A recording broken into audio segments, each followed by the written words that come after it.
pasukan abadi Persia alias The Immortal. Jumlah mereka itu selalu 10.000. Kalau ada yang gugur atau sakit, langsung diganti saat itu. Mereka punya rudal canggih kayak Shahab 3 dan Sejil. Pasti yang bikin Persia atau Iran ini konsisten jadi bangsa pejuang selama ribuan tahun. Kalian pasti pernah dengar tentang Sparta atau Legion Romawi yang katanya tak terkalahkan. Nah tapi guys, ada satu bangsa yang bikin mereka semua itu ketar-ketir. Bahkan sampai sekarang masih berdiri sebagai satu bangsa yang disegani. Ya, kita bicara tentang Persia atau di dunia modern yang sekarang kita kenal sebagai Iran. Iran. Masalah Iran nanti perang dunia ketiga. Dari gurun pasir kuno sampai ke medan perang modern, bangsa ini selalu jadi momok yang bikin musuh-musuhnya geleng-geleng kepala.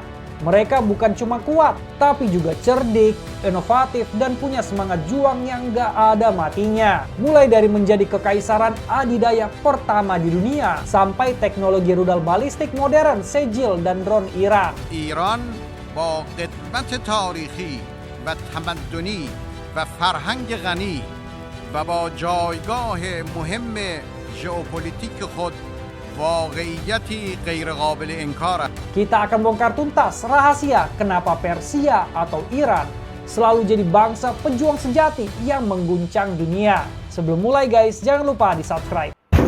FBI, open up!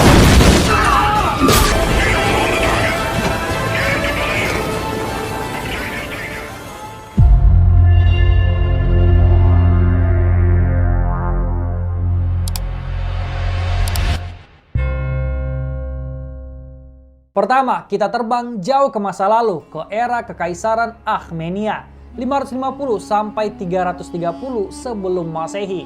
Bayangkan di tangan seorang jenius bernama Cyrus Agung, sekelompok suku nomaden bisa berubah jadi kekaisaran adidaya pertama di dunia.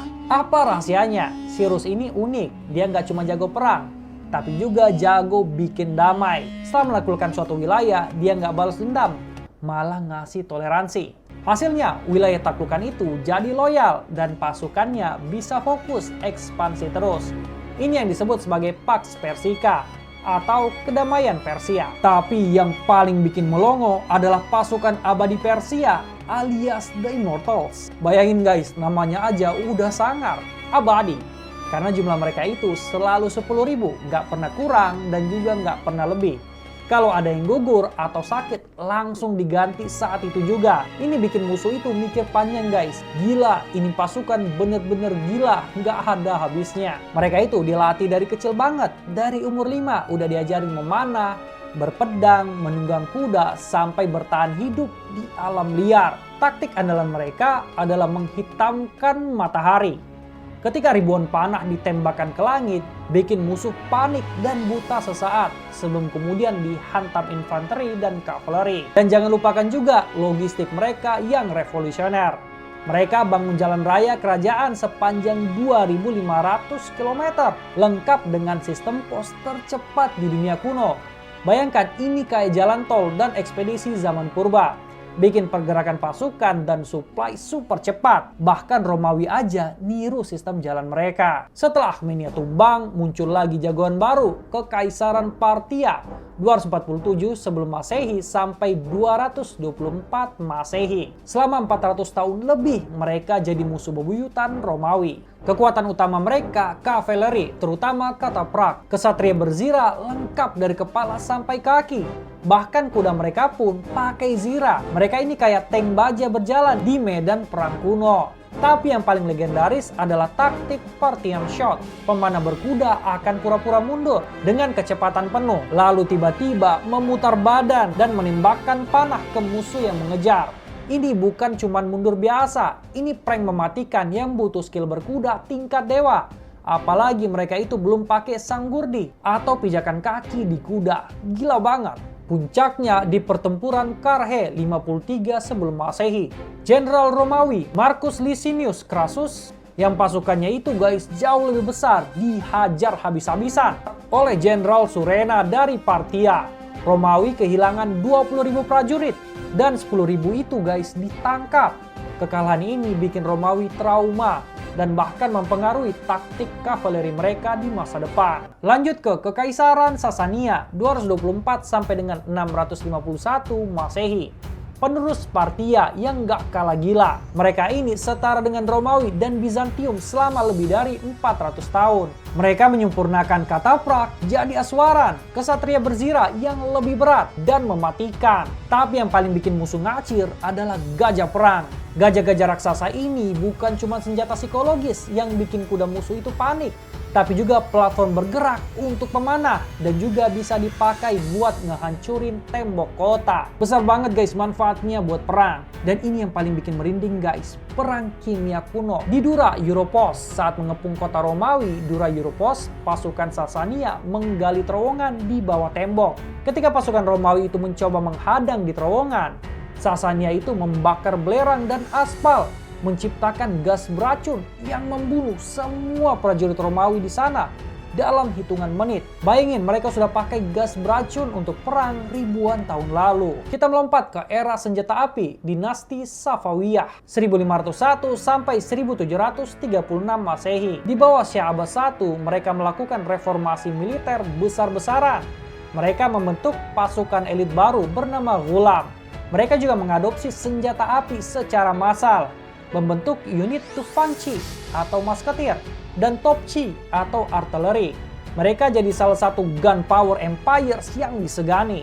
Tapi kalau bicara jenius militer di era ini, nggak ada yang bisa ngalahin Nadir Shah 1736 sampai 1747 Masehi dari dinasti Afsharid. Dia dijuluki sebagai Napoleon dari Persia. Pasukannya itu guys mencapai 375.000 orang, terbesar di masanya. Dia punya unit infanteri elit Jazayirchi dengan musket kaliber berat, dan yang paling unik Zamburakchi, korps artileri yang pakai meriam putar di punggung unta. Bayangkan guys, meriam bisa bergerak cepat di medan perang. Dia bahkan berhasil mengalahkan pasukan Mughal yang jauh lebih besar dalam invasi India. Tapi guys, kekaisaran itu terlalu bergantung pada dirinya. Jadi kekaisaran ini runtuh setelah dia meninggal. Sekarang kita ke Iran modern. Revolusi Iran 1979. Mereka membentuk Korps Garda Revolusi Islam atau IRGC. Ini bukan cuma militer biasa, tapi kekuatan elit yang bertanggung jawab langsung ke pimpinan tertinggi, menjaga ideologi revolusi dan memperkuat pengaruh Iran di kawasan. Di era modern ini, Iran fokus banget ke kekuatan asimetris, rudal balistik, dan teknologi drone. Mereka punya rudal canggih kayak Shahab 3 dan Sejel, dan Iran juga jadi salah satu negara terdepan dalam pengembangan drone militer, seperti Shahid 136. Nah menariknya guys, ini adalah adaptasi modern dari taktik tabrak lari dari Partia, tapi dengan teknologi abad ke-21. Mereka bisa memproyeksikan kekuatan dan mengancam musuh dengan biaya yang relatif rendah. Bahkan juga mensupport kelompok proksi di berbagai negara. Ini membuktikan bangsa pejuang modern gak selalu soal jumlah pasukan terbesar, tapi soal inovasi dan kecerdikan. Jadi apa sih yang bikin Persia atau Iran ini konsisten jadi bangsa pejuang selama ribuan tahun?